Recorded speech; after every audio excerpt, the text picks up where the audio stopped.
굿모닝 YTN 3부 이어갑니다. 조금 전 들어온 속보 전해드리겠습니다. 오늘 출근길 1시간 넘게 서울 지하철 3호선 원당에서 원흥역까지 구간이 전기 공급 문제로 운행이 지연되고 있습니다. 상행선과 하행선 모두 전철 운행이 늦어지고 있는데 정전으로 인해서 차질을 빚고 있습니다. 서울교통공사는 장애 원인을 분석하면서 긴급 복구 작업을 진행 중이라고 밝혔습니다. 다시 한번 전해드리겠습니다. 오늘 출근길 1시간 넘게 서울 지하철 3호선 원당에서 원흥역까지 구간이 전기 공급 문제로 운행이 지연되고 있습니다. 상행선과 하행선 모두 전철 운행이 늦어지면서 이 출근길 교통이 차질을 빚고 있습니다. 네, 다음 소식 전해드리겠습니다. 국민의힘이 돈봉투 수수 의혹이 불거진 정우택 의원의 공천을 취소한 데 이어 5.18 폄훼 발언 논란이 제기된 도태우 후보의 공천도 전격적으로 취소했습니다. 더불어민주당도 목발 경품 발언과 관련한 거짓 사과 논란을 이유로 정봉주 후보의 공천을 취소했습니다. 이종원 기자입니다. 국민의힘 공천관리위원회가 어제 밤늦게까지 논의를 이어간 끝에 대구에서 공천장을 거머쥔 도태우 후보의 공천을 전격 취소했습니다. 한동훈 비대위원장의 재검토 요청에도 공천을 유지하기로 했던 결정을 이틀 만에 스스로 뒤집었습니다. 공관위는 5.18 폄훼 논란으로 두 차례 사과문을 올린 뒤에도 부적절한 발언이 추가로 드러나고 있다는 점을 이유로 들었습니다. 한 위원장은 오늘 광주를 포함한 호남 지역 지원 유세에 나서는데 이와 무관치 않은 조치로 해석됩니다. 정상적으로 추천받으려면 5.18에 대해서 어떤 입장을 가져야 하는지를 분명히 한 면이 있다고 생각해요. 그리고 여기에 대해서 아쉬운 부분이 많이 있을 수 있겠지만 그 이후에 뭐 다른 발언들이나 이런 부분에서 제가 좀 살펴보고 있습니다. 앞서 어제 국민의힘 공관위는 돈봉투 수수 의혹이 불거진 국회 부의장 정우택 의원의 충북 청주상당 지역구 공천도 취소했습니다. 대신 옆 지역구 경선에서 패한 대통령실 출신인 서승우 전 충북도 행정부지사를 전략 공천했습니다. 정우택 후보에 대한 불미스러운 상황이 지속적으로 발생하고 있습니다. 국민의 눈높이 및 도덕성 기준에 미치지 못하는 사안으로 판단하게 됐습니다. 전격적인 공천 취소 결정은 어젯밤 더불어민주당에서도 이뤄졌습니다. 목발 경품 발언 논란이 불거진 정봉주 후보가 공천장을 거머쥔 서울 강북을 지역구에서 후보 재추천 절차를 진행하기로 했습니다. 정 후보가 비명계 현역 박용진 의원과의 경선에서 승리한 지 불과 4일 만입니다. 민주당은 목함줄의 피해 용사에 대한 거짓 사과 논란으로 국민께 심려를 끼쳐 당원 당규에 따라 결정했다고 밝혔습니다. 문제의 심각성을 저도 인지하고 있습니다. 사안을 파악해서 상응하는 대책들을 강구해 나가겠습니다. 일단 우리 국민들의 눈높이에서 사안을 바라보도록 하겠습니다. 정 후보는 관련 유튜브 발언이 알려지자 당시 당사자들에게 유선으로 사과했다고 했지만 사실이 아닌 것으로 드러나 거짓 해명 논란으로까지 번졌습니다. 부적절한 언행, 사회적 물의를 빚는 행동으로 국민의 마음을 아프게 하는 일이 절대 없도록 해야 합니다.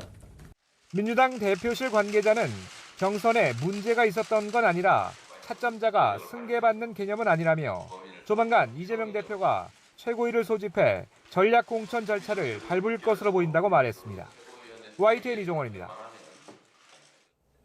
국민의힘 한동훈 비상대책위원장은 어제 4월 총선 최대 격전지 가운데 하나인 부산과 경남 지역의 이른바 낙동강 벨트를 찾아 유권자들의 지지를 호소했습니다. 한 위원장은 지역 후보들과 함께 부산 북구 구포시장 상인들을 만나 부산에 정말 잘하고 싶다며 정치가 희소한 자원을 배분하는 문제인데 최선을 다할 준비가 돼 있고 물가도 잡겠다고 말했습니다. 국민의힘 한동훈 비상대책위원장은 오늘 전남 순천과 광주, 전북 전주를 차례로 방문합니다. 한 위원장은 이 자리에서 당 약세 지역인 호남에 출사표를 던진 후보들을 격려하고 유권자들을 향해 지지를 호소할 예정입니다.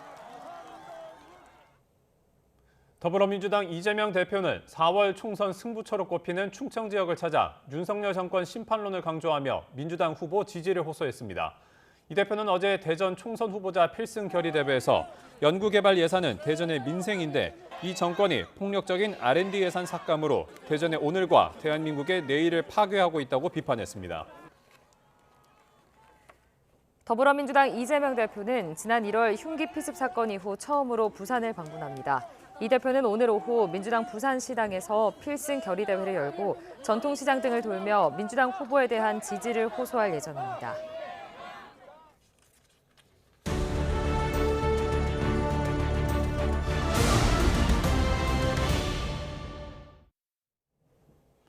민신 2024 격전지를 가다 이번 총선 관심 지역을 소개해드리는 시간입니다.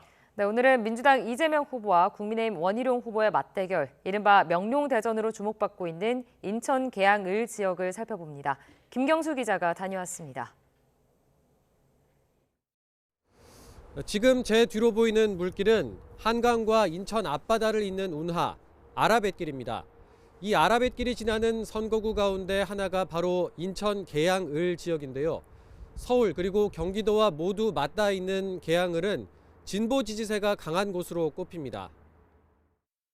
지난 2004년 이후 치러진 7번의 국회의원 선거에서 단 한 번을 빼곤 모두 민주당 후보가 이겼습니다. 그래서 보수의 무덤으로 불리기도 하는데 이번 총선에선 대선 주자급 인물들이 맞대결하는 격전지로 떠올랐습니다. 민주당에선 2년 전 계양을 보궐선거로 국회에 입성한 이재명 후보가 재선을 노리고 있습니다. 당대표 업무와 다른 후보 지원 유세로 지역구에만 집중할 수 있는 여건은 아닌데 대신 저녁 시간이나 주말을 이용해 지역 주민과 접촉면을 늘리고 있습니다.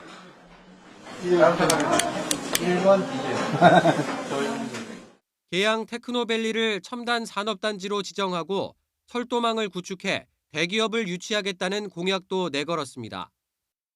제가 당대표로서 역할을 하면서도 지역을 충실하게 챙겨 나가겠다는 말씀 드리면서 또 당대표로서 하는 일이 우리 계양을 지역 발전에 훨씬 더 도움이 되는 요소도 있다는 점을 우리 주민들께서 이해해 주시면 고맙겠습니다. 자신을 잡겠다며 도전장을 낸 원희룡 전 국토부 장관과 선의의 경쟁을 공언했지만 견제구도 잊지 않았습니다. 잘 가려내 주실 걸로 믿습니다.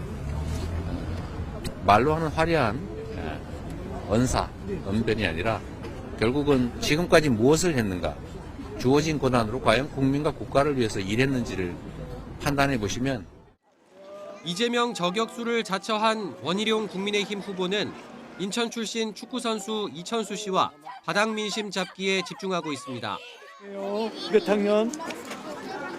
2학년. 야, 그래도 2학년도 의젓하네. 안녕하세요. 수도권 광역 급행철도 GTX D 노선이 멈추는 역을 추가로 만들고 노후주택 재개발과 재건축을 신속하게 추진하겠다고 약속했습니다. 그동안 제자리에 머문 지역 발전을 이끌 적임자는 자신이라고 강조하고 있습니다. 일 안 해도 찍어주니까 지역 발전이 25년 동안 잃어버린 시간이 되었습니다. 그래서 제가 국토부 장관으로서의 경험 그리고 저는 약속은 확실히 지켜내는 추진력을 갖고 있는 사람입니다. 또 지역 분위기가 달라지고 있다며 이재명 후보가 쉽지 않은 선거를 하게 될 거라고 자신했습니다. 주민들의 평가가 매우 따갑기 때문에 아마 이번 선거는 뭐 당만 보고 찍는 게 아니라 임자를 제대로 만난 그런 선거를 치러야 될 거라고 생각합니다.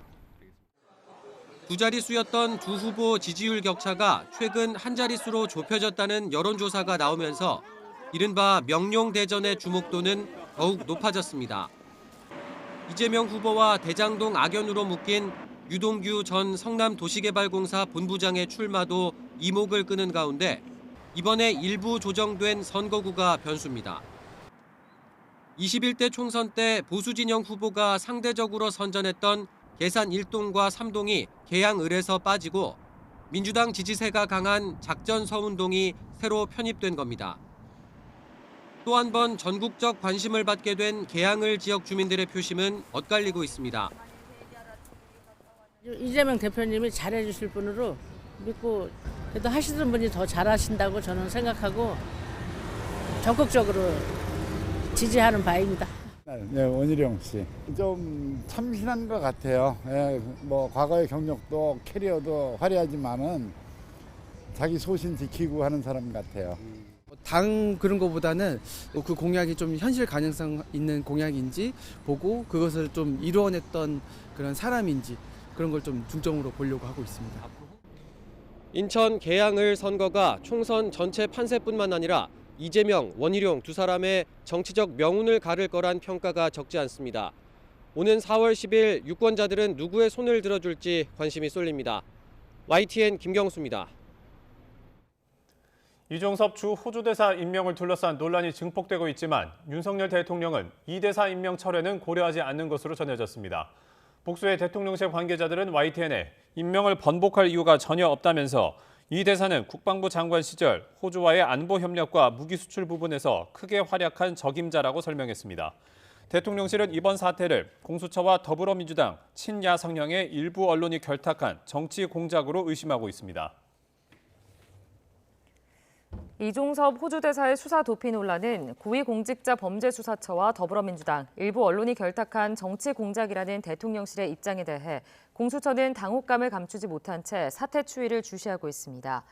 공수처 관계자는 민주당과 결탁했다거나 정치 공작 수사권 남용 행태를 철저히 조사해야 한다는 대통령실의 주장에 어떤 입장이냐는 YTN의 질의에 특별히 드릴 말씀이 없다며 공식 입장을 자제했습니다. 전국 의과대학 교수들이 정부의 의대 증원 정책에 반발하며 제기한 행정소송이 어제 본격적으로 시작됐습니다. 교수협의회는 보건복지부 장관이 의대 증원을 결정할 권한이 없어 무효라고 주장했지만 정부는 오히려 교수협이 소송을 낼 자격이 없다고 맞섰습니다. 김다연 기자가 보도합니다. 정부의 의대 증원을 일단 멈춰달라며 전국 33개 의과대학 교수들이 제기한 집행정지 신청 신문기일이 열렸습니다. 법정에서 의대 교수협의회 측은 정부의 의대 증원 결정에 법적 정당성이 없다고 주장했습니다. 정부가 대입 전형 시행 계획을 입학년도에 1년 10개월 전까지 공표하도록 한 고등교육법을 무시했다는 겁니다. 또 권한이 없는 복지부 장관이 의대 증원을 결정하고 교육부 장관이 후속 조치를 하는 것도 위법해 증원 자체가 무효라고 강조했습니다. 반면 정부는 지금이 의료 위기를 해소할 마지막 골든타임이라면서 의대 증원은 복지부 장관의 보건의료 정책상 결정이어서 고등교육법에 어긋나지 않는다고 반박했습니다. 또 정부는 대학의 증원 의사를 물었을 뿐이어서 행정소송 대상이 될 수 없고 특히 의대 교수들은 증원에 따른 불이익을 주장할 자격이 없다고 지적했습니다. 20분가량 진행된 신문을 마치고 협의회 측은 기자회견을 열어 작심 발언을 쏟아냈습니다. 선거를 앞두고 정부가 날조된 정보로 국민을 선동한다며 증원 철회를 거듭 촉구했습니다. 이 판결은 정말 현재의 혼란을 막을 수 있는 정말 중요한 판결입니다. 이번 소송과 별도로 전공의들은 정부의 업무 개시 명령이 강제노동이라며 국제노동기구에 개입을 요청했지만 정부는 생존이나 안녕을 위태롭게 하는 예외 요건에 해당한다며 한치도 물러서지 않았습니다. YTN 김다현입니다. 전공의와 의대생들에 이어 의과대학 교수들의 사직 움직임이 확산하고 있습니다. 서울대와 연세대, 울산대, 가톨릭대 등 전국 24개 의대 교수 비상대책위원회는 오늘 저녁 7시 화상회의를 열고 사직서 제출 여부를 결정할 방침입니다. 사직의 뜻을 모은 의과대학 교수들은 파업 결의의 정도를 취합하고 구체적인 행동 시기와 방식에 대한 논의를 이어갈 방침입니다. 전국 19개 의과대학 교수들로 시작한 비대위는 이화여대와 건양대 등이 합류하면서 사흘 만에 24개 의과대학으로 확대됐습니다. 전공의 사직 사태로 병원에 파견된 공중보건의사 명단이 유출돼 경찰이 수사에 나섰습니다. YTN 취재 결과 서울경찰청 사이버수사대는 공중보건의 명단이 인터넷 커뮤니티에 게시됐다는 정부의 수사 의뢰를 받아 조사 중인 것으로 확인됐습니다. 최근 미 복귀 전공의 일손을 대체할 공중보건의 파견자 이름을 지운 채 소속 등을 명시한 문건이 인터넷 커뮤니티 등 3곳에 게시됐습니다. 성폭력 피해자들을 지원하는 해바라기 센터라는 곳이 있습니다. 이 피해가 발생할 경우 빠른 법의학적 증거 수집이 필수지만 최근 전공의 진료 이탈 장기화로 곳곳에서 차질이 생기고 있습니다. 유세연 기자가 보도합니다. 서울경찰청에서 일선 경찰서에 뿌린 공문입니다. 의료계 파업으로 인한 진료 축소로 해바라기 센터 증거 채취에 차질이 발생했다고 적혀 있습니다. 해바라기 센터는 성폭력 피해자 지원을 위해 경찰과 병원, 정부가 협력해 만들었는데 무엇보다 빠른 증거 채취가 핵심 역할로 꼽힙니다. 시간이 지날수록 검출률이 낮아지기 때문입니다. 만약 성폭력 피해 흔적이 입안에도 남았다면 음식도 먹지 않고 도움받는 게 좋다고 권고할 정도입니다. 병원 안에 센터를 마련하고 24시간 대응 체계를 갖춘 이유입니다. 그런데 YTN이 확보한 공문을 보면 서울에 있는 센터 4곳 가운데 3곳이 의료계 파업으로 증거 채취에 어려움을 겪고 있는 것으로 확인됐습니다. 센터 2곳은 아예 검사가 불가하고 한 곳은 오전에만 가능하다고 경찰 관계자는 설명했습니다. 성폭력 증거를 채취할 때 일부 민감한 신체 부위는 반드시 의사의 처치가 필요한데 전공의사직으로 산부인과 등 의료진이 부족해지면서 차질이 생긴 겁니다. 지연으로 인한 추가 피해를 우려해 경찰과 정부도 대응에 나섰습니다. 서울 해바라기 센터에서 검사받지 못한 피해자들을 인계할 수 있게 병원 3곳을 선정했습니다. 실제로 이번에 지정된 은평 인정병원에는 찾아오는 성폭력 피해자가 부쩍 늘었습니다. 한 달에 한 건 올까 말까 하던 증거 채취 문의가 최근 2주 사이에만 4건으로 뛰었습니다. 근데 지금은 그 키트가 모자랄 정도로 저는 이제 개인적으로 어느 지역이나 뭐 그런 거를 제한해서 환자를 보고 있지는 않기 때문에 다만 당직이가 수술 등에 투입되는 등 신속한 대응에 제약이 따르는 경우가 있습니다. 결국 의료 공백 속의 성폭력 피해자는 몸에 남겨진 증거가 사라질까 조바심 내며 또 다른 병원을 찾는 수밖에 없습니다. YTN 유서연입니다. 오늘 새벽 경기도에 있는 불교 시설에서 불이 나 2명이 다쳤습니다. 남해 고속도로에선 달리던 차량 4대가 잇따라 부딪히는 사고가 났습니다. 밤사이 사건 사고 소식 권준수 기자입니다. 어두컴컴한 밤 멀리 보이는 건물에서 불길이 치솟습니다. 화재 현장에 다가가는 소방차 한 대는 오르막길을 힘겹게 올라갑니다. 불이 난 곳은 경기도 남양주시 수동면에 있는 불교 시설. 그리고 화재 진압이 좀 많이 더딘 상황인데 이게 진입로가 너무 협소하다 보니까 이곳에서 잠을 자던 70대 여성은 건물 밖으로 빠져나오다 넘어져 팔을 다쳤고 60대 남성은 심한 화상을 입었습니다. 불은 2시간 반이 지나서야 꺼졌는데 소방당국은 정확한 화재 원인을 조사 중입니다. 어제 저녁 8시쯤엔 남해 고속도로 섬진강 휴게소 근처에서 차량 4대가 연달아 부딪혔습니다. 앞서 가던 화물차를 관광버스 한 대가 들이받고 뒤따라오던 다른 차량까지 잇따라 사고가 났습니다. 이 사고로 관광버스 운전자 60대 남성이 다리를 다쳐 병원으로 옮겨졌습니다. 다행히 버스 안에 탄 승객은 없었고 다른 운전자들도 다치지 않았습니다. 경기도 안산시 구봉도 근처에선 바닷가에서 놀던 외국인 유학생 4명이 고립됐다가 구조됐습니다. 어제 오후 4시쯤부터 밀물이 순식간에 차기 시작하며 바다 한가운데에 갇힌 겁니다.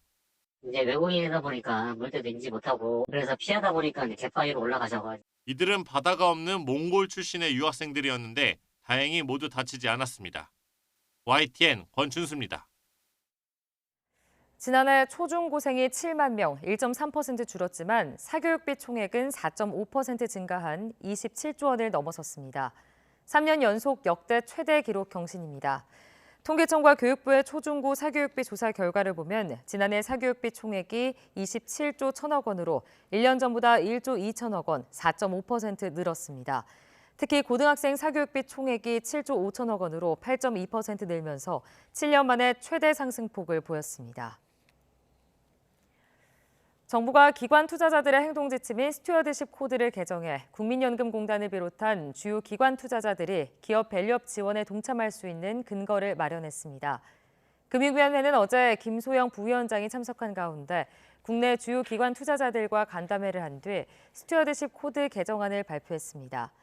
스튜어드십 코드 가이드라인이 개정되는 건 지난 2017년 발간 이후 7년 만에 처음입니다.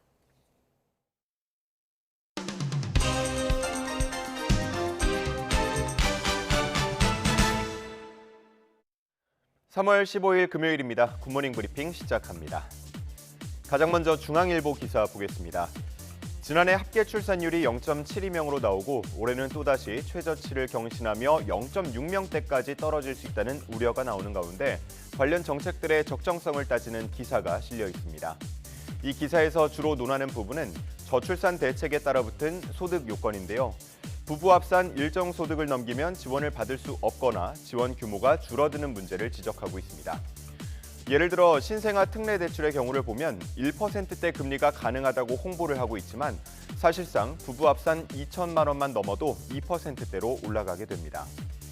여성가족부가 운영하는 아이돌봄 서비스의 경우에도 중위소득 몇 %에 해당하느냐에 따라서 지원 금액은 크게 달라집니다. 이렇다 보니 결혼을 하더라도 혼인신고를 하지 않거나 자녀 출생신고 때에도 남편 또는 아내의 이름을 올리지 않고 미혼부, 미혼모를 자처하는 경우까지 생겨나고 있습니다. 이 같은 지적이 잇따르면서 현재 정부도 각 대책에 따라 붙은 소득 요건의 적정성을 따지면서 개선 방안을 고민하기 시작했습니다. 일본의 경우는 최근 들어 소득 요건을 철폐하는 움직임을 보이고 있다는데요. 이를 보면서 우리도 보다 과감한 정책이 필요한 때라는 의견들 나오고 있습니다. 다음은 고령 운전자에 대한 기사 함께 보겠습니다. 최근 5년 사이 전체 교통사고는 10% 가까이 줄고 있습니다. 하지만 같은 기간 고령자의 사고는 30% 가까이 급증했는데요. 이 때문에 고령 운전자의 면허증 반납을 유도하는 정책들이 나오고 있지만 반납률은 아직 2%대에 그치고 있습니다. 기사에 실린 고령 운전자들의 인터뷰를 보면 대체로 그 취지에는 공감을 하지만 실효성이 부족하다고 입을 모으고 있습니다. 우선 대체로 지자체들은 면허를 반납할 때 10만 원에서 30만 원 상당의 교통카드나 상품권을 주는데 사실상 지하철은 이미 무료이고 버스나 택시는 몇 번만 타면 그 금액을 넘어서기 때문에 일회용 카드처럼 느껴진다고 말합니다. 또 생계를 위해서 매일 운전을 해야 하거나 가족이 아프거나 급한 상황이 생길 때를 대비해서 면허를 가지고 있는 게 더 낫다고 말하기도 했습니다. 이에 대해서 일시적인 보상이 아닌 고령 운전자의 생활 환경을 고려한 인센티브가 필요하다는 의견들 나오고 있습니다. 주간에만 운전을 할 수 있게 하거나 고속도로 운전을 제한하는 등 조건부 운전면허가 필요하고 75세 이상 고령 운전자의 경우 현재 면허 갱신 주기 3년을 1년으로 단축하는 것도 필요하다는 의견 함께 실려 있었습니다. 다음은 조선일보 기사 보겠습니다. 가수 김민기가 벼 대신 사람을 가꾸겠다며 배움에 바치란 뜻으로 1991년 3월 15일 설립한 소극장 학전. 꼭 설립 33주년이 되는 오늘 문을 닫게 됐습니다. 이를 앞두고 사진에서 보이는 것처럼 학전 출신을 자임하는 가수와 배우들이 어게인 콘서트를 열었고 총 20회 공연은 전석 매진, 무대에 오른 이들과 관객은 함께 눈물을 흘리면서 학전을 추억 속으로 보냈습니다. 조선일보에는 숫자로 보는 학전이라는 내용도 실려 있었는데요. 배우와 연주자, 제작진 등 학전을 거쳐간 공연자의 수가 780명에 달했다고 하고요. 복도 문짝까지 떼어서 관객을 받을 만큼 흥행했다는 가수 김광석의 학전 콘서트 횟수는 1000회에 달했습니다. 또 누적 공연 4257회에 달할 정도로 흥행했던 뮤지컬 지하철 1호선의 누적 관객 수는 73만 명에 달했습니다. 이제 학전은 당분간 동숭동 1-79번지라는 이름으로 돌아가지만 오는 7, 8월 한국문화예술위원회가 이 공간을 임차해서 어린이, 청소년 전문 극장으로 재운영할 계획이라고 합니다. 학전의 마지막 인사에 동참한 출연진은 학전이 사라져도 그 DNA는 영원할 거라는 배우 설경구의 외침에 함께 고개를 끄덕였습니다. 마지막 한국일보 기사 준비했습니다. 오는 20일과 21일 서울 고척 스카이돔에서 다저스와 샌디에이고의 서울 시리즈 개막 2연전이 치러집니다. 샌디에이고 선수들은 오늘 새벽 입국을 했고요. 다저스 선수들도 오늘 오후 입국할 것으로 보입니다. 김하성, 고우석 선수를 비롯해서 오타니와 다르비슈, 마차도 등 슈퍼스타들을 보기 위해서 이미 표는 한참 전에 매진됐죠. 이번 서울 시리즈는 도쿄에 이어서 아시아에서 갖는 두 번째 공식 개막전이 되는데요. 이번 경기를 앞두고 메이저리그 사무국은 메이저리그 수준의 경기장 환경을 조성할 것을 주문했다고 합니다. 이에 고척돔을 관리하는 서울시설공단은 24억 원을 들여서 경기장을 보수했는데 이 중에 10억 원 넘게 들어간 것이 바로 잔디 정비였습니다. 천연잔디 수준의 인조 잔디를 깔아야 했고 집안의 평탄화 오차를 6.3mm 이하로 낮췄습니다. 그라운드의 전체의 가장 높은 곳과 가장 낮은 곳의 차이가 새끼 손톱 반만큼도 차이가 나서는 안 된다는 주문이었는데요. 올해 1월부터 주말도 없이 작업한 결과 완전히 평평한 땅을 만들어냈다고 합니다. 이 기사에는 2004년부터 수많은 경기장 그라운드를 관리해온 고척돔 운영처 직원의 이야기도 실려 있었는데요. 메이저리그가 얼마나 야구의 진심인지 알 수 있었다면서 이번 작업이 평생 기억에 남을 것 같다고 말했습니다. 이제 준비는 완전히 끝난 것 같습니다. 내일 있을 기자회견과 또 이어지는 팀 코리아와의 시범 경기, 그리고 펼쳐질 서울 시리즈 개막전 기대해 보도록 하겠습니다. 3월 15일 아침 신문 살펴봤습니다. 지금까지 굿모닝 브리핑이었습니다.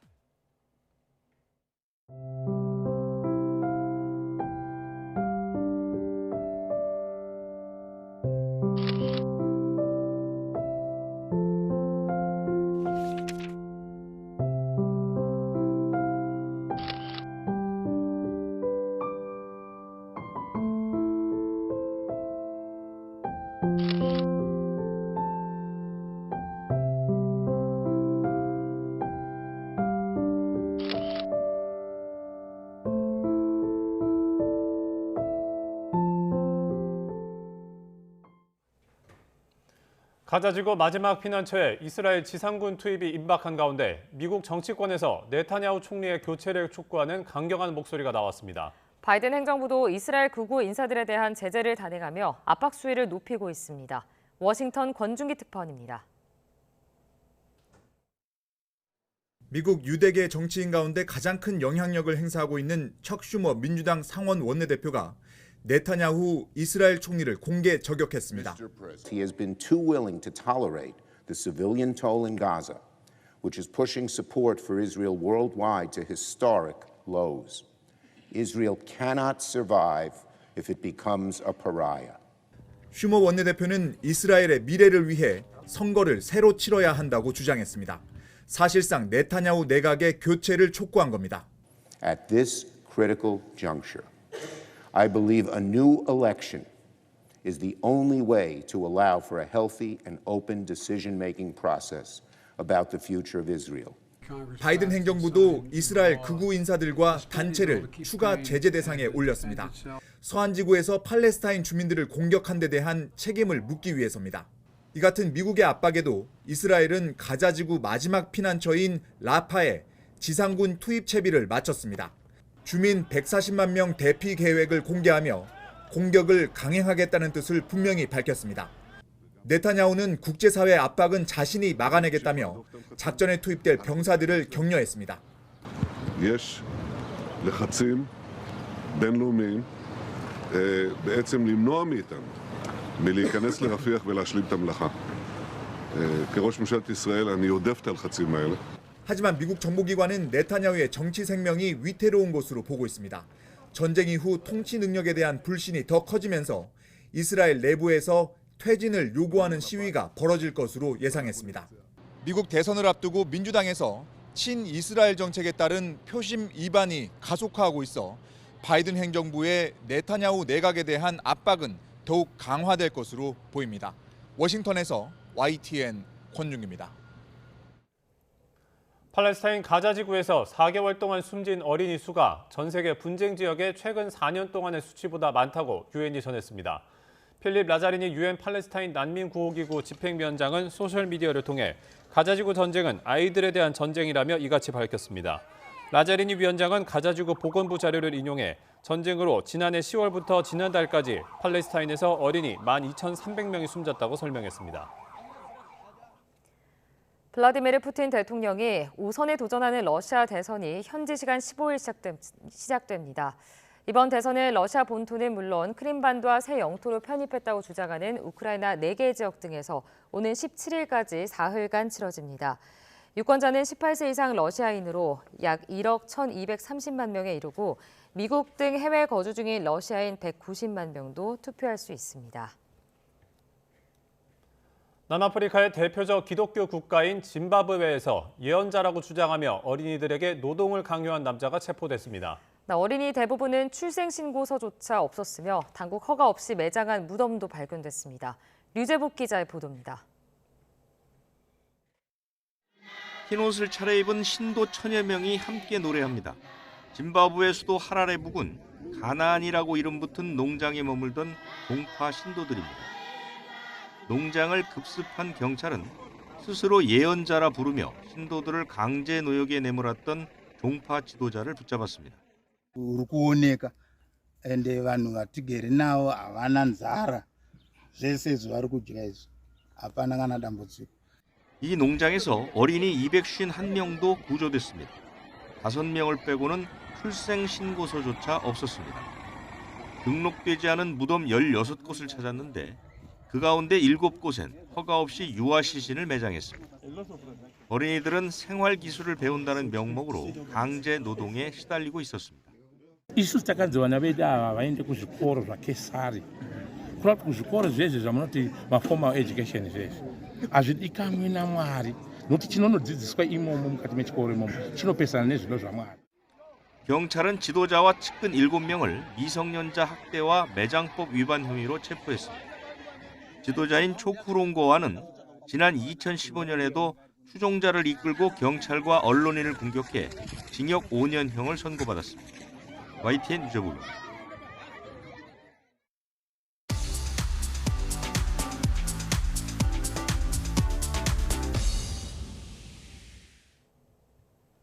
경제 소식을 빠르고 친절하게 전달해 드립니다. 오늘 굿모닝 경제는 주원 현대경제연구원 경제연구실장과 함께합니다. 실장님 어서 오세요. 예, 안녕하십니까. 실장님, 오늘은 부동산 이야기부터 좀 해보겠습니다.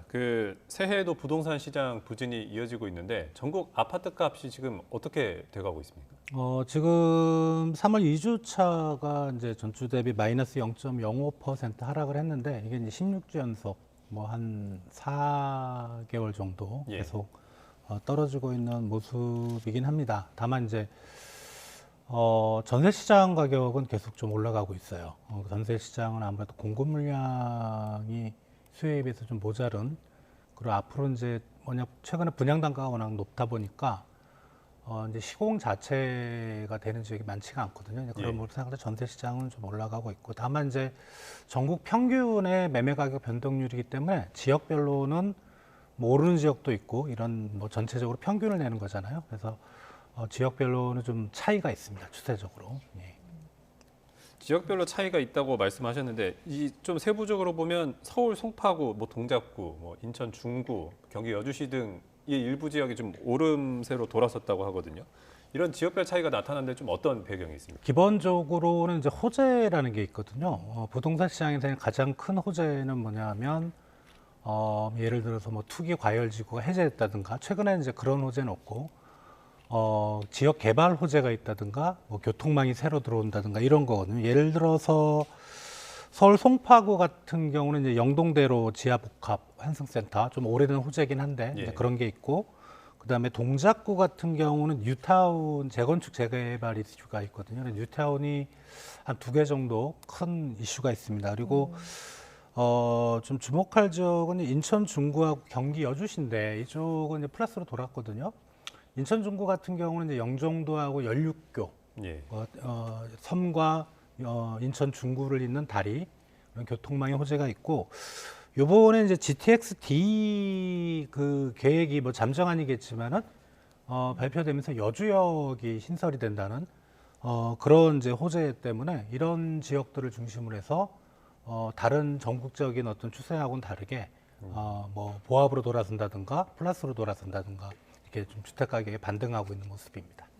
실장님, 한국은행이 1년에 2차례 정도 통화 신용 정책 보고서를 발표를 하고 국회에 제출을 하는데 이번 보고서에서는 부동산 시장의 불확실성이 매우 크다 이렇게 평가를 했습니다. 어떤 부분 때문에 이렇게 나오는 건가요? 왜냐하면 이제 2022년 말 기준, 작년 말고요. 우리 가계 자산에서 부동산이 차지하는 비중 62%거든요. 이게 가계 자산, 순 자산이 아니죠. 그러니까 자산이 62%라는 거는 그만큼 부채도 부동산 쪽에 엮여 있다는 부분이 크기 때문에 이런 부동산 시장이 엮여 있다는 거는 이제 부동산 주택담보대출, 자기가 가지고 있는 부동산을 가지고 대출을 받았다는 건데 이거 우리가 이제 보통 LTV 한 60% 70% 잡잖아요. 그러니까 부동산 시세보다.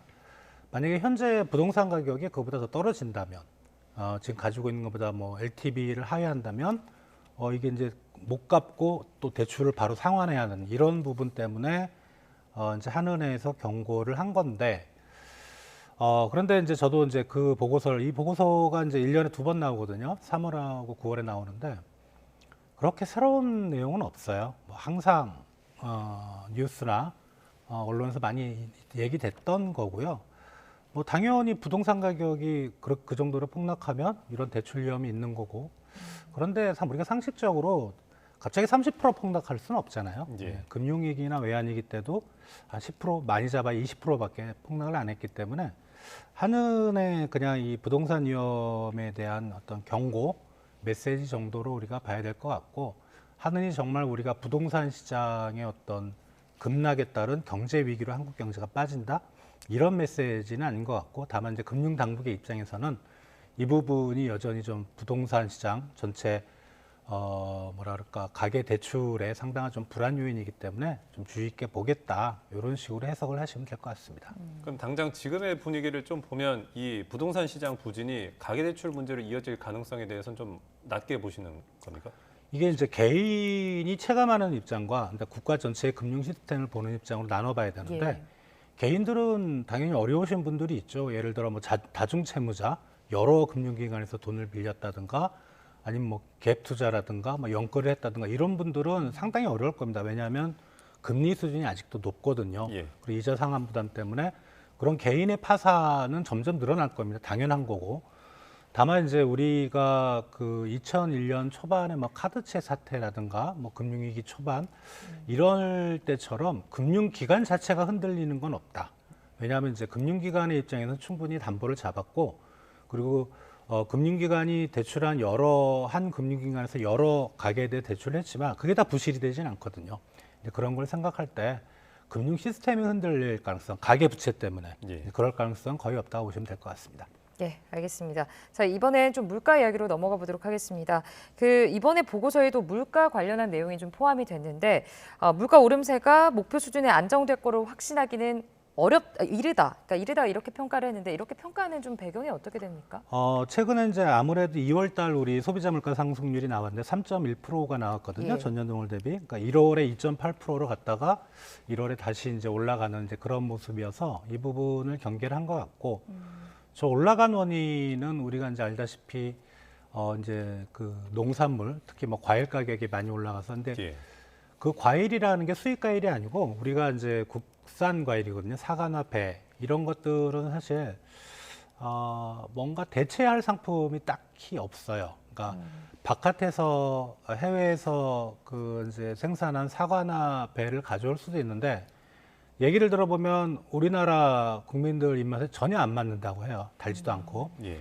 그럼 이런 이제 사과나 배는 결국은 다음 올해 이제 사과나 배가 그 이제 첫 물량이 출하되는 거의 뭐 늦여름 이 정도나 돼야 그 정도의 어떤 지금의 그 물가 상승률 높은 게 계속 유지가 될 것 같거든요. 그러면 그 부분이 계속 좀 물가를 불안하게 할 우려가 있고, 또 하나는 지금 환율 때문에 수입 물가가 플러스로 돌아섰어요. 그동안에 수입 물가는 계속 마이너스였는데, 환율이 1년 전하고 항상 수입 물가를 비교를 하니까 1년 전에 비해서 보면은 많이 좀 올라 있거든요. 1,300원대라서. 이제 그런 부분이 생산자 물가, 소비자 물가로 넘어가면서 올해 상반기 중에는 생각보다 좀 스티키 인플레이션이라 그러죠. 물가 상승률이 잘 안 떨어지는 이제 그런 부분을 한은이 고려를 한 것 같고, 그럼에도 불구하고 이제 하는 전망치를 보면요. 올해 연간으로 2.6% 평균, 그리고 하반기에 평균 2.3%니까 하반기는 이제 7월부터 12월까지 6개 달을 평균 흘린 게 2.3이잖아요. 하는 전망치 하면. 그러면은 뭐 10월, 11월, 12월 정도에는 거의 하는 목표치 2.0%로 간다고 봐야 되거든요. 그래서 목표치로는 아마 올해 말이나 뭐 그 정도는 하는 어떤 물가 안정 목표는 2.0%까지 내려갈 거로 생각이 됩니다. 그럼 이런 상황이 그 실장님께서 그동안 주로 말씀해 오셨던 한은의 기준금리 인하 시점에 대한 영향은 크게 없을 거라고 좀 봐야 되겠네요. 그러면. 우리나라 한은의 금융통화정책 그 기준금리의 결정 요인은 좀 안타깝지만 우리나라 소비자 물가가 아닙니다. 연준이 금리를 언제 내리느냐, 그게 제일 중요한 거고, 연준도 자기네들 목표치 2.0 될 때까지 금리 인하를 기다릴 것 같지는 않거든요. 그러니까 연준이 내리고 뭐 한두 달 뭐 요 정도의 시차를 가지고 우리가 금리를 인하할 거기 때문에 우리 한은의 통화 정책의 방향성을 우리가 보려면 우리나라 소비자 물가는 무시하셔도 되고 연준이 금리를 언제 내리느냐 그걸 보시면 될 것 같습니다. 자, 실장님, 그러면은 일단 아까 이제 잠깐 과일 얘기를 좀 해주셨는데 작황부진의 영향을 좀 받았다 이렇게 말씀을 해주셨거든요. 그러면은 그 통화 긴축이 효과를 내는 것도 좀 어려운 건 아닙니까, 이거는? 그런데 이제 우리가 이제 그 통화 정책의 물가 그 기준이 되는 지표를 뭐로 보느냐 하는 건데, 이제 근원 물가는 좀 빨리 안정이 되고 있고요. 그리고 사과나베라는 거는 사실 그런 과일 물가는 영향은 미치고 있지만, 그게 가중치가 크진 않고, 물론 이제 뭐 2.8에서 3.1로 올라간 거에는 상당히 영향을 미쳤겠지만, 이게 시간이 가면 갈수록 그 영향은 줄거든요. 그래서 이런 뭐 일시적인 기후적 요인에 따른 인플레이션은 수요하고는 상관이 없잖아요. 그러니까 한은의 물가 안정이라는 거는 시장 수요가 너무 과열돼서 물가를 다운시키는 이제 그런 게 한은의 주로 기능이고, 이런 공급 측에서 발생하는 일시적 요인은 아마 통화 정책을 이제 결정할 때 크게 영향을 미칠 것 같지는 않을 거라 생각됩니다. 예, 알겠습니다. 왜 지난달 수산물 물가도 좀 보면 1년 전보다 1.8%가 올랐거든요. 물론 이 농산물과 비교를 하면 물가가 그래도 비교적은 안정적인 편이지만 어쨌든 이렇게 올랐단 말입니다. 정부가 지금 수산물 할인 지원에도 예산을 투입하겠다, 여러 가지 이제 안정을 위한 정책을 내놓고 있는데 이 부분에 좀 영향을 미칠 수 있을지도 궁금합니다. 전체 2월 소비자 물가 상승률이 3.1%인데 수산물은 1.8%거든요. 그러니까 농산물이 20.9%고. 그러면 사실 뭐 수산물에는 크게 그거 한다고 소비자 물가가 떨어질 것 같지는 않고, 다만 이제 그 요번에 이제 해수부에서 풀기로 한 6개 어종이라고 할까요? 거기 보면 다른 품목들은 되게 좀 안정이 돼 있는데 오징어가 한 14% 정도 올라갔어요. 2월 달 거 보면. 그래서 오징어 물량을 풀겠다고 하는 건데, 이거는 이제 전체적인 물가 지수를 안정시키겠다고 하는 것보다는 우리가 많이 사 먹는 거잖아요. 그러니까 체감 물가, 우리가 이제 마트에 가서 장을 볼 때 이제 그런 부분을 안정시키면서 어떤 국민의 체감 물가를 떨어뜨리겠다, 이런 정책으로 보시면 될 것 같습니다. 자, 알겠습니다. 이 사실 물가로 골치가 아픈 건 우리나라뿐만이 아니고 미국도 마찬가지인데, 이 지난달 미국 생산자 물가 지수가 나왔거든요. 이거는 좀 어떻게 나왔습니까?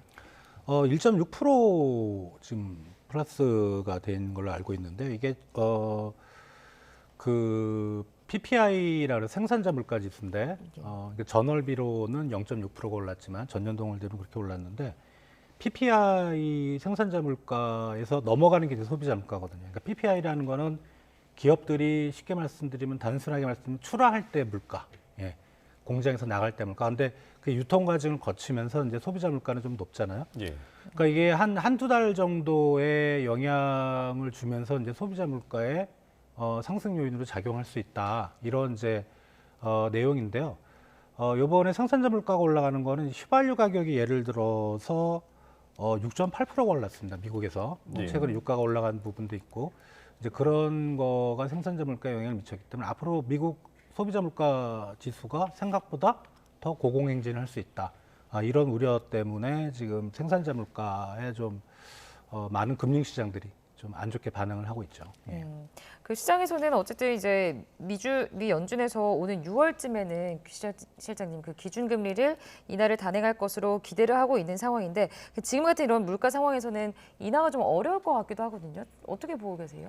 지금 봐야 되겠는데요. CPI보다는 사실 미 연준에서는 이제 PCPI라고 개인 소비 지출 물가를 많이 보거든요. 실제로 연준 사이트 들어가서 그 통화 정책의 어떤 올해 초에 나온 보고서인데, 짤막한 한 페이지짜리 보고서인데, 자기들은 CPI가 아니라 PC를 보겠다고 하거든요. 그러니까 PC는 지금 2%대 한 초반 정도로 상당히 안정화가 되고 있어요. 그래서 설령 CPI 지표가 좀 나쁘게 나오더라도 연준의 입장에서는 지금 이제 금리나 타이밍을 잡는 게 중요하니까 물가 안정 목표는 CPI 상승률 2.0%가 아니고 PC 2.0%입니다. 그렇다면 이번에 뭐 PPI라든가 최근에 CPI가 좀 안 좋게 나왔던 거, 그게 큰 영향을 미칠 것 같지는 않고, 다만 이제 그럼에도 좀 뭐라 그럴까, 우리가 그 시각적인 효과가 있죠. 뭐 우리 국민들도 잘 모르는데 미국 국민들 잘 모를 거예요. PC가 뭔지 CPI가 뭔지. 근데 언론에서는 CPI를 계속 떠들 거니까 이제 그런 부분에서는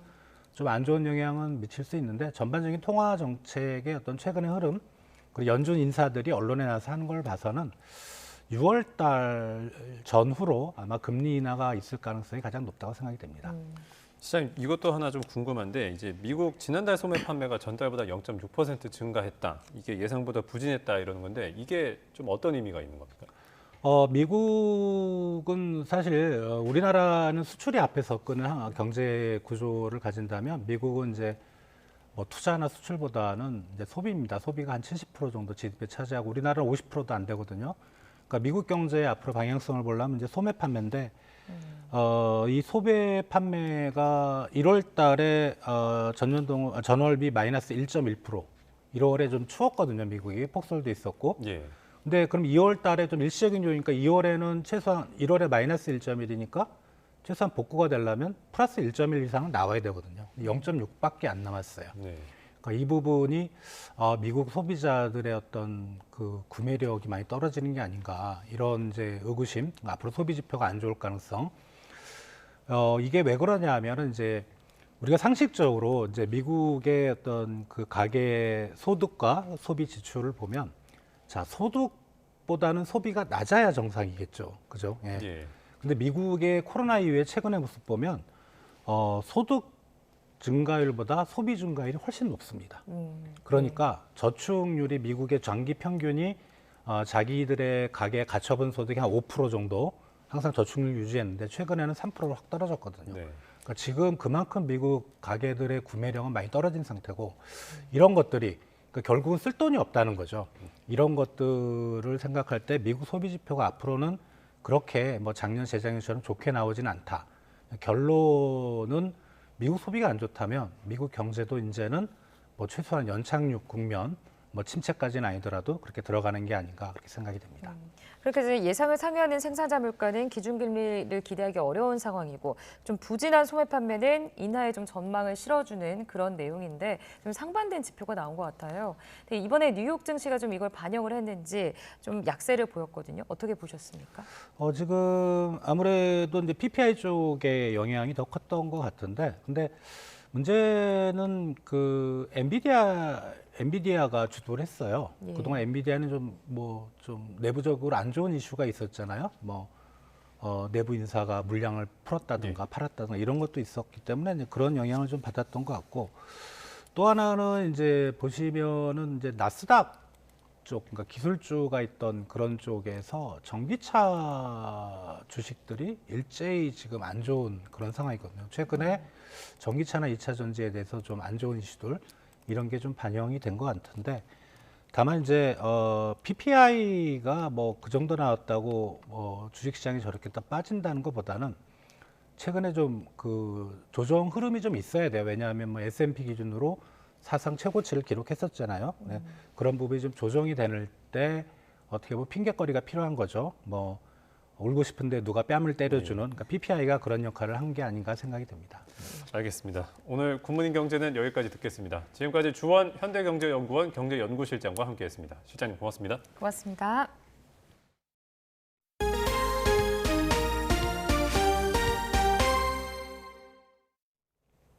(1996년) 강원도 강릉 앞바다에서 무장공비 20여 명이 잠수함을 타고 침투한 사건 기억하실 겁니다.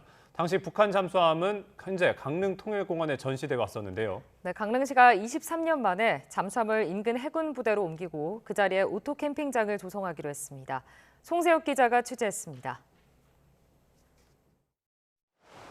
1996년 9월 18일 새벽, 강원도 강릉 앞바다에서 좌초된 북한 잠수함이 발견됩니다.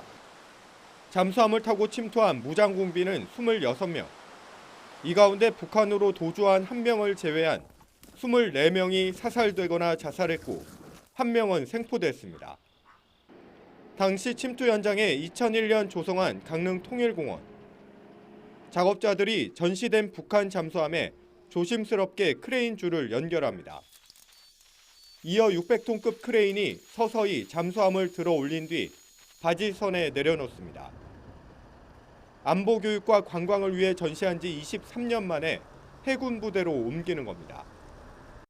길이 35m, 무게 300톤의 상어급인 이 북한 잠수함은 인근 동해시 해군 1함대에서 보수 후 보관할 예정입니다. 강릉시는 잠수함이 있던 자리에 정동진 해변 경관을 즐길 수 있는 30면 규모의 오토 캠핑장을 만들기로 했습니다. 해안을 가로막고 있는 원형 철조망 300여 미터 구간은 철거하는 대신 열 화상 카메라 등 보안 시설이 설치됩니다.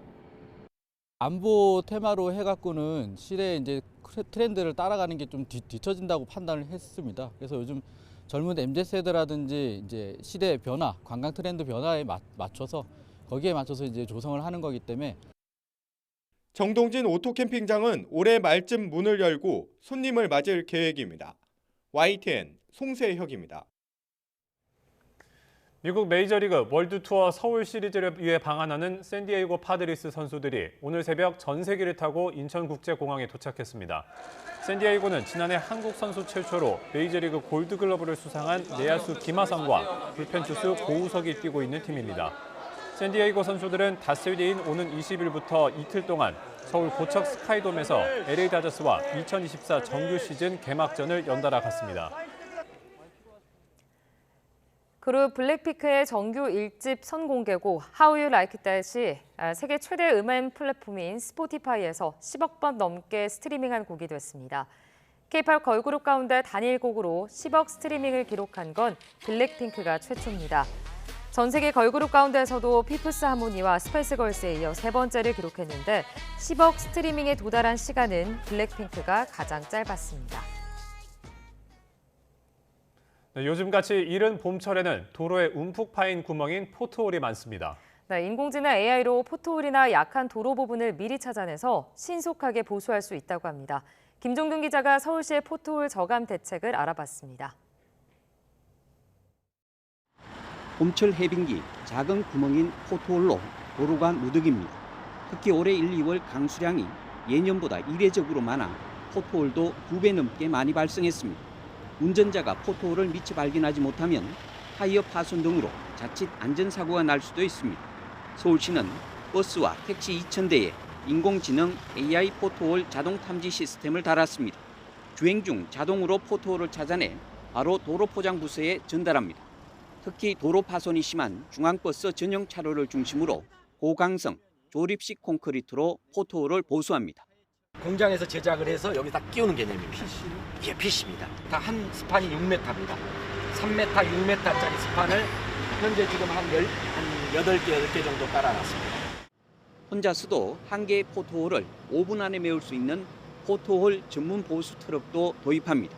기존 포트홀 복구 작업보다 5배 빠르고 작업량도 3배나 많은 하루 100곳까지 크게 늘릴 수 있습니다. 현장에서 이상을 발견하면 바로 신고가 되고요. 그걸 분석해서 현장에 출동하는데 뒤에 보시는 저 기계차가 사람이 처리하는 속도의 한 3배 정도 빠르게 많은 분량을 처리할 수 있게 됩니다. 아울러 서울시는 매년 도로 포장 상태를 전수조사해 포트홀로 인한 시민 불편을 획기적으로 줄여나갈 계획입니다. YTN 김주균입니다. 아파트 관리소장의 갑질에 시달렸다고 호소하며 스스로 목숨을 끊은 70대 경비원의 사망 1주기를 맞아 동료 경비원들이 관리소장의 사과를 촉구했습니다. 민주노총 임주일반노조와 해당 아파트의 경비원들은 어제 기자회견을 열고 경비원을 죽음으로 내몬 관리소장이 물러나야 한다고 주장했습니다. 그러면서 지난 1년 동안 관리소장의 퇴출을 촉구하는 집회를 하다가 보복성 해고를 당한 경비원들에 대한 복직 조치도 요구했습니다. 아이폰과 갤럭시의 카메라 부품 검사 장비를 납품하는 국내 업체 임직원들이 핵심 기술을 중국에 유출한 혐의로 구속 상태로 재판에 넘겨졌습니다. 서울중앙지방검찰청은 지난해 12월과 올해 초 산업기술보호법 위반 등의 혐의 등으로 국내 카메라 부품 검사 장비 업체 영업이사 출신 A씨 등 7명을 기소했습니다. 주말을 하루 앞둔 오늘도 예년보다 포근한 날씨가 이어지겠습니다. 현재 서울 기온은 4.1도로 어제 아침보다도 쌀쌀함이 조금 더 덜하고요. 한낮에도 15도 선까지 오르는 등 4월 상순에 해당하는 봄 날씨를 보이겠습니다. 하지만 오늘도 일교차가 10도 이상으로 크게 벌어지겠고요. 곳곳으로 대기질도 좋지 못하겠습니다. 호흡기 건강 잘 챙기셔야겠습니다. 자세한 미세먼지 상황부터 살펴보도록 하겠습니다. 현재 대기가 정체된 데다가 중국발 스모그까지 유입되면서 공기가 점차 탁해지고 있습니다. 오늘 중부지방은 종일, 전북과 영남지방은 오전 한때 초미세먼지 농도가 나쁨 수준을 보이겠고요. 주말인 내일도 미세먼지는 계속될 전망입니다. 현재 서울 기온은 4.1도, 부산은 8.4도 등으로 어제 같은 시각보다 높게 출발하고 있습니다. 한낮에는 서울이 15도, 대전 17도로 예년 기온을 4도에서 6도가량 크게 웃돌겠고요. 특히 동쪽 지방은 강릉 22도 등으로 20도 안팎까지 크게 오르겠습니다. 주말인 내일은 서울 낮 기온도 17도까지 오르는 등 고온 현상이 절정에 달하겠습니다. 다만 내일 오후부터는 남부지방에, 휴일에는 중부와 전북에 비가 내릴 전망입니다. 현재 동해안에는 건조주의보가 내려진 가운데 바람까지 매우 강하게 불고 있습니다. 산불 등 대형 화재가 발생하기 쉬운 만큼 불씨 관리 철저히 해주셔야겠습니다. 지금까지 YTN 신미림입니다. 굿모닝 YTN 마칩니다. 잠시 후 뉴스라이더가 방송됩니다. 시청해주신 여러분 고맙습니다.